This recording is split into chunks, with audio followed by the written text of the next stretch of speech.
Class में competition का अपना एक तो ना सर्कल अच्छा बना लो। यहाँ तुम आते हो, अब अपने साथ ऐसे लोगों को रखो या उनके साथ उठो बैठो जो पढ़ाई की बातचीत करते हो, फालतू की बातचीत ना करते हो। एक ये बहुत सारी लड़कियां भी ऊपर जाके सेल्फी लेती रहती हैं, पढ़ती नहीं, पता नहीं क्या करती हैं। ये सच्चाई है, मैं कई बार जाती हूँ, ये गलत है। देखो तुम लोग मुझसे बहुत छोटे हो, मैं तुम्हें सच्चाई बताऊं, लाइफ में कुछ भी काम नहीं आना। ये रिश्ते और ये सब फालतू की बातें हैं। जिसके पास पैसा नहीं है ना, उसका कोई भी सगा नहीं है, चाहे हस्बैंड हो, वाइफ हो, भाई बहन हो या परिवार हो, सब लोग पैसे के साथ चलते हैं। जिसके पास पैसा होगा ना, उसकी रिस्पेक्ट होगी। ये लड़कों के लिए भी है, लड़कियों के लिए भी। इन सब चीजों को पीछे छोड़ दो, सब बकवास है। ये सब तब अच्छा लगेगा जब आपके पास पैसा होगा, आपकी लाइफ स्टेबल होगी।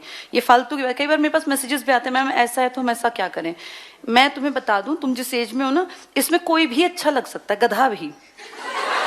ये एक फैक्ट है। अब तुम्हें हंसी आ रही है, लेकिन ये सच्चाई है। तुम उस एज के पड़ाव पे हो, मेरे लिए तो तुम मेरे बच्चे और भाई बहन की तरह हो ना। जिस उम्र में कोई भी अच्छा लग सकता है, चाहे वो निकम्मा हो, निठल्ला हो, बेरोजगार हो, वो लड़की कितनी मूर्ख हो, लेकिन किसी भी लड़के को अच्छी लग सकती है। मूर्ख के साथ जीवन नहीं कटता। अच्छा लगना एक बात होती है, जीवन काटना बहुत बड़ी बात है।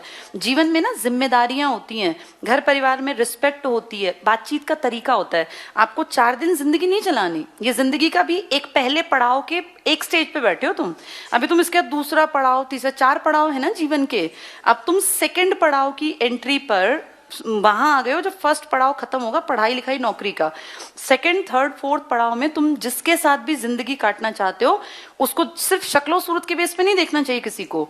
ये देखना चाहिए कि इसके व्यवहार, इसका आचार, इसका चरित्र ऐसा है कि मैं इसको अपने घर रख सकूं।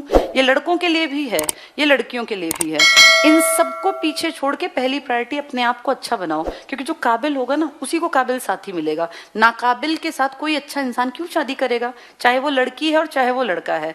लड़कियां अगर नहीं कमाती हैं तो कोई तुम्हारी रिस्पेक्ट क्यों करेगा। तुमसे कोई कितना ही कुछ भी कह के शादी करेगा, मरवाएगा झाड़ू पोछा ही वो। चाहे तुम कितना ही कोई अच्छा कहे, कोई कितना ही रिच हो। जिन लड़कियों की लव मैरिजेस भी है ना, और जो पैरों पे नहीं खड़ी हैं, उनको झाड़ू पोछा बर्तन कपड़े ही करने हैं। तो अपना वो भविष्य देखती हो तो तुम किसी की बात में आ जाओ, और तुम्हें लगता हो कि नहीं यार मेरा भविष्य ये नहीं है, काम बुरा वो भी नहीं है, लेकिन तुम्हें अगर माँ बाप ने पैसा लगा के काबिल बनाने के लिए पढ़ा लिखा दिया, तो कम से कम अपनी वैल्यू कर लो। इसलिए सेल्फी और ये सब चीजें छोड़ दो, पढ़ाई में ध्यान लगाओ। ये लड़कों के लिए भी है। नालायक लड़कियों से शादी करके तुम्हारा जीवन बर्बाद हो जाएगा, क्योंकि उनका कुछ नहीं जाएगा। इस बात को समझो। मैं अपने भाई को भी ऐसे ही समझाती हूँ कि जिससे अगर तू अपनी पसंद से भी शादी करे ना, तो वो काबिल होनी चाहिए। वो भी 22 साल का है, तो इस उम्र में क्या होता है, कोई भी पसंद आ जाता है। कल को माना पता चला किसी को उठा लाया, जी उत्तराखंड की लड़की है, इससे शादी करूंगा, तो उसको हम यही समझाते हैं कि तू अपनी पसंद से शादी कर लेना। जैसे कई बार होता है ना, मेरे भाई बहनों ने भी ऐसा किया। भाई हमारी बड़ी सिस्टर ने, मेरी बड़ी सिस्टर ने भी पसंद से शादी की, लेकिन उसके हस्बैंड क्लास 1 गजटेड ऑफिसर थे, असिस्टेंट कमांडेंट थे वो 22-23 साल की उम्र में। आज वो डीएलएफ में 6 लाख रुपए महीने की तनख्वाह पे है, मैनेजर हैं वो डीएलएफ में। डीएलएफ बहुत बड़ी फर्म है ना। तो उसको देख के भाई को ये गलत फहमी नहीं, या वो मुझे देखे कि मेरी बहन भी बड़ी बढ़िया लाइफ जी रही है। उसको हम यही समझाते हैं कि पहले तू काबिल बन। जब तू काबिल होगा ना, तो तुझे लाइफ पार्टनर अच्छा मिलेगा। अब तू सिर्फ अपनी शक्लों पे और बालों पे ध्यान रखेगा तो फिर कैसे बात बनेगी। तो ये तुम्हें भी समझा रही हूँ, लाइफ पार्टनर हमेशा अच्छा होना चाहिए।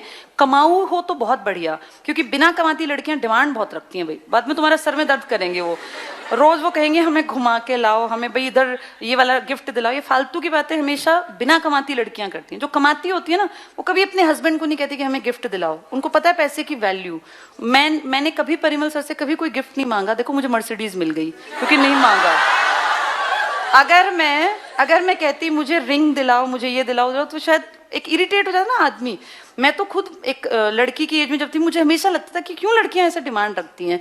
अपने आप को इस काबिल बनाओ कि हमें किसी से मांगना ही ना पड़े। तो इसलिए तुम्हें भी और तुम्हें भी, दोनों को बता रही हूँ, लाइफ का मर्म ये है कि पढ़ो लिखो, काबिल बनो, नहीं तो आगे जाके पछताना पड़ता है। ठीक है, चलो।